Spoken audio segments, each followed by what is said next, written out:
Hey, it's Orion here. So, as you can see, I'm in a new room. Right now, my mom's not really doing great, but I've been taking care of her, and she's in the room where my computer is. So, I thought I could do some videos here in my room. Nice, bright white wall and Buddha. Um, so, with that said, I want to get into a subject that may be a little irritating, maybe a little thrilling. I think I have found it really freeing to let these notions in that I'm about to share. Um, But yeah, be warned, some of them may irritate you because they really question the core of some of the selfish ideas and demands we set upon life. Because we all have some selfishness in us, and when we don't question it, sometimes it just robs us of the positive. So, with that said, let's get going. So, life is something that owes no one, no thing, anything. Now, this does not mean life is negative. It just means that there's no promises that any organism is given. All organisms come into this existence and they manage with what they have. There's no promise from a god or another organism that they'll be kept safe, that they'll be given food, shelter, laws that benefit them. Um, these are just things that we as humans think or feel like we are entitled to sometimes. And you may be a person that feels like, no, no, no, I have no such entitlements. Well, I encourage you to look into it because most of us, on some level, we either blame our parents, life, nature, God, the government for something. Didn't provide something, it wasn't fair, it wasn't what we had hoped, it wasn't what it had promised, it's not what they said they would do, it's not what it said it would do, it's not what was written in the scriptures, yet here I am. Here I am suffering. Here I am being taken advantage of. Things aren't going my way, and therefore we get down on ourselves, we beat up on ourselves, we lash out at that which we thought promised us that, whether it's our parents or scriptures or even ourselves. We told ourselves some things, and then life took place in a certain way that we were wrong, we misjudged, and then we blame ourselves. And this just creates this kind of blockage of energy and anger and festeringness that we can get in a stuckness with or a fearness of.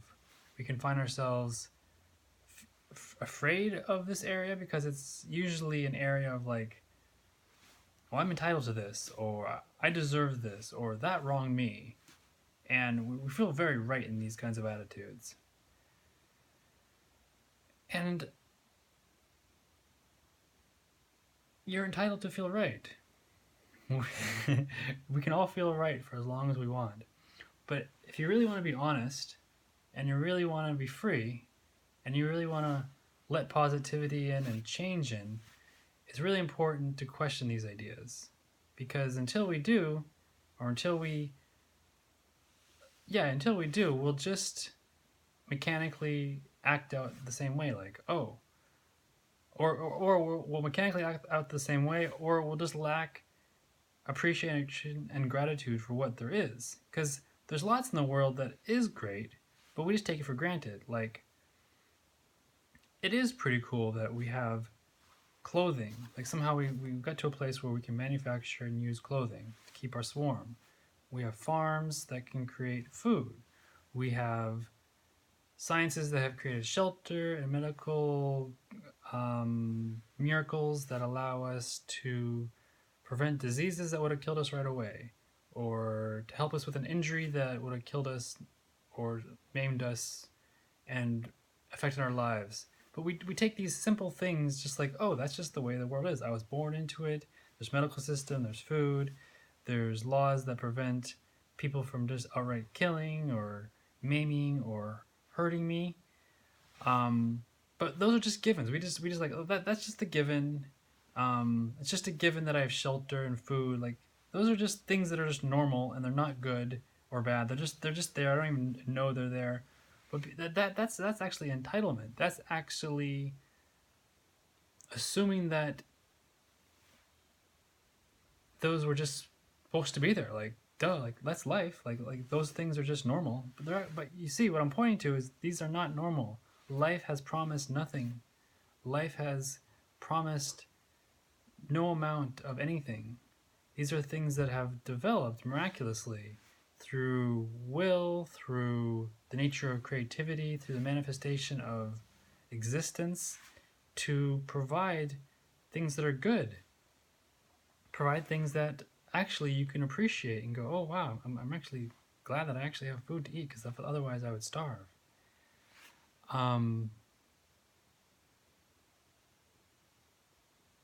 So yeah, there's that.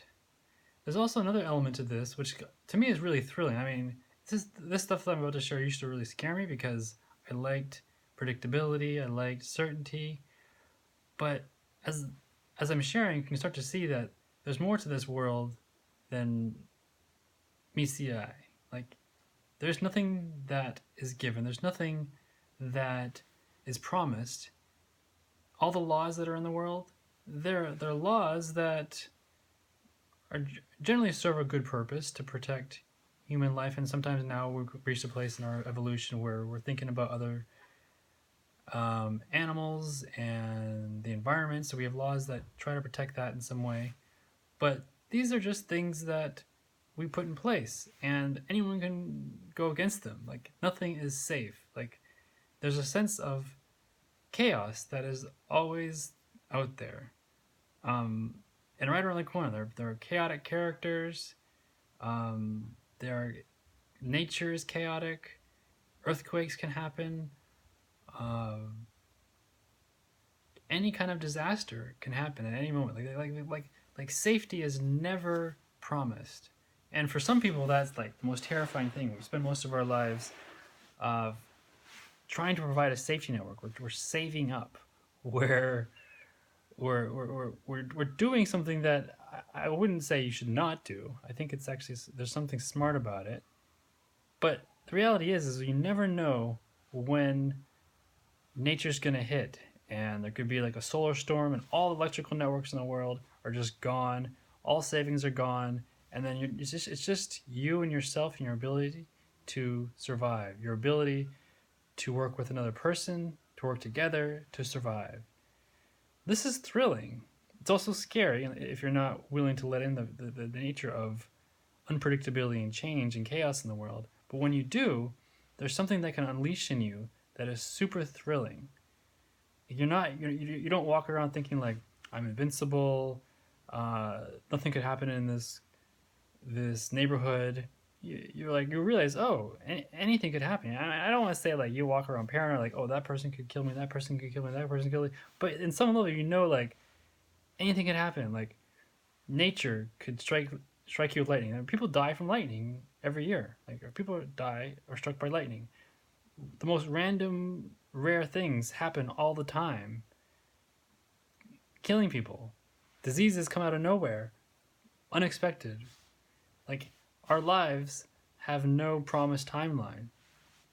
And when this starts to get like noticed in your life, you either panic or you start to just accept that, oh, I can die. Chaos can cause death. Chaos can cause change. Chaos can cause anything. And this can be super, super thrilling.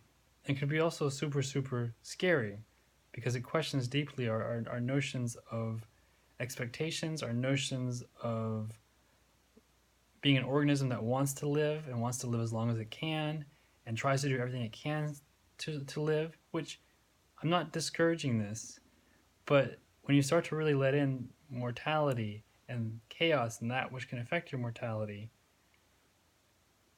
it unleashes something in one's organism.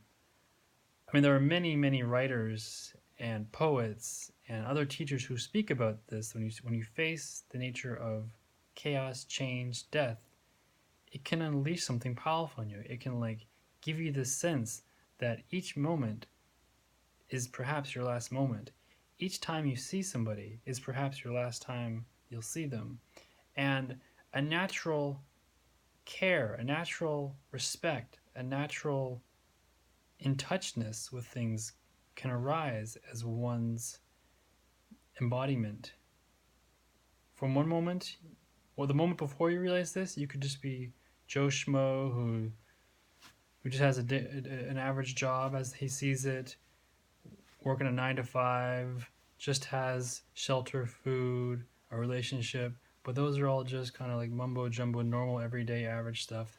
They're not famous, but then they almost die in a car accident. Something happens, like boom. A respect for life, an awareness that they're not gonna live forever, awareness that they are mortal, suddenly can enliven them. And with this video, I hope you can get a sense of that. I hope you can get a sense of some of the things that are holding you back from that. And with that, I hope it sparks you, and I hope it improves your life. It may feel scary at first to really go into what I'm talking about, but if something pulls you towards this, I really encourage you to look deeper, because it could really be the ingredient that you're looking for. It can really be the ingredient out of mumbo jumbo, depressive, normal everyday life. It can even take you out of like panic and anxiety, because you find that when you're no longer trying to cling to your life, like there's a sense of relief. There's a sense of like, oh my God, yes, I don't have control over it. I don't have control over it. I'm at the whim of chaos. I'm at the whim of nature. I'm at the whim of diseases that could come out of nowhere. I'm at the whim of other people. I'm at the whim. And you kind of just like, you surrender this fear of like trying to survive and do everything you can, and all the rush and the panic. And yeah, so I really encourage you to look into this if it speaks to you. It could mean the rest of your life. All right, so I hope you reach this point, and I hope you have a good night. Take care.